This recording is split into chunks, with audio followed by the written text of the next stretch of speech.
Hi guys, this next section is on solving absolute value equations. Okay, so first off, in the beginning of the year we had talked about absolute value, but let's review that a little bit. So what exactly does absolute value mean? Well, it's the distance that something is from zero. Okay, so distance is always positive. So that's why our value is always going to be positive. You don't say something was negative 2 feet. Okay? So if I asked you what is the absolute value of 4, you would just say 4. If you think about it, 4 is 4 units from 0.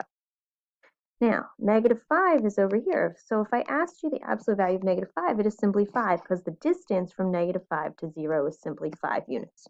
So absolute value should always come out positive. Now, I know we saw in the beginning of the year something like this. Now, that's a different story because this negative's out front. So the absolute value portion would indeed turn to a positive 2, but that would stay and keep it negative. Okay, so why are there two solutions for each of the following equations? So it wants to know basically what different values of x, if we take the absolute value of it, would come out to 8. Well, let's think about it.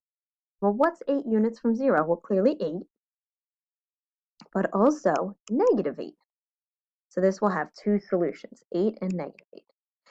So then what two values are 4 units away from 0? Well, 4 and negative 4.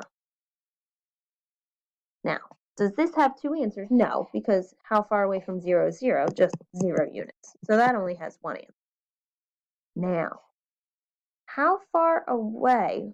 Okay, if we want the distance from 0 to be negative 2, well, we just said the distance is never negative. So this was actually going to have no solutions. You could also do this. Okay, absolute value never comes out negative. So if you have absolute value bars equal to a negative value, there's no solution. All right, now, what if they're a little more complex, though, like these guys down here? Okay, first things first, you always want to make sure that the absolute value expression, so what's inside the absolute value bars, is isolated or by itself. Okay? From there, we're going to do what I call branching, and then we'll solve two equations. So let me go through some examples here and show you. So are the absolute value bars isolated or by themselves? Yes. So now we're ready to branch.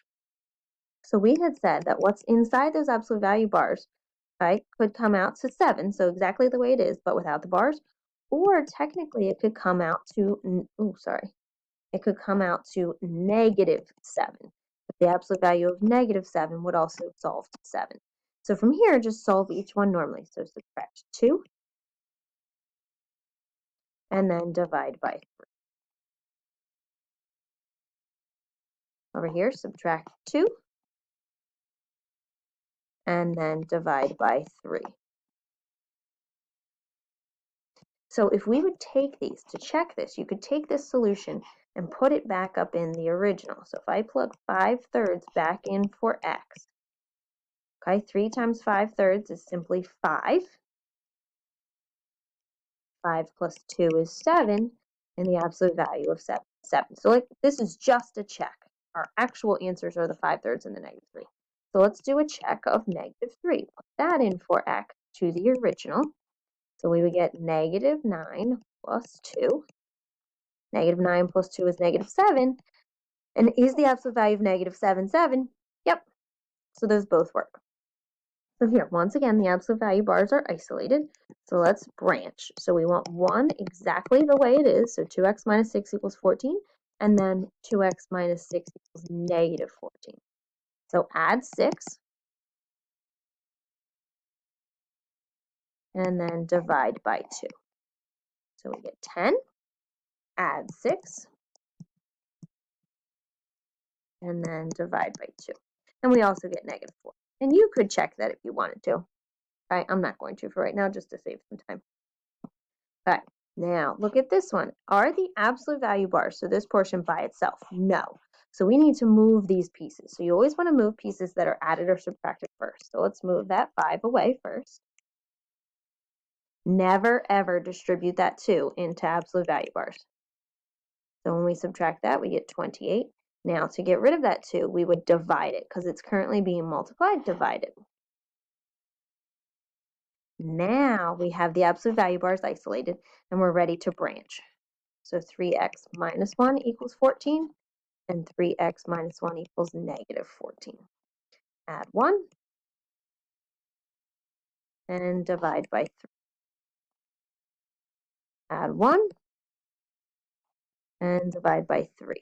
Now, sometimes the values don't turn out nice. That's all right. Just leave it alone. All right, let's do one more here. So, are the absolute value bars isolated? Nope. So we got to move that 12 to the other side by subtracting it. Now, I have the absolute value of x minus 6 equals negative 9. So right away, an alarm should go off here. You have absolute value bars isolated, but they're equal to a negative. All right, so this has no solution. Or you could simply do this guy. Okay? All right, you're going to have a couple, we're not going to do that last example. You're going to have a couple practice problems to do on this and a graded assignment due Friday. I will have office hours on Thursday, or if you need them at any extra time, let me know. If you need some help, please reach out with any issues. Have a good one, guys.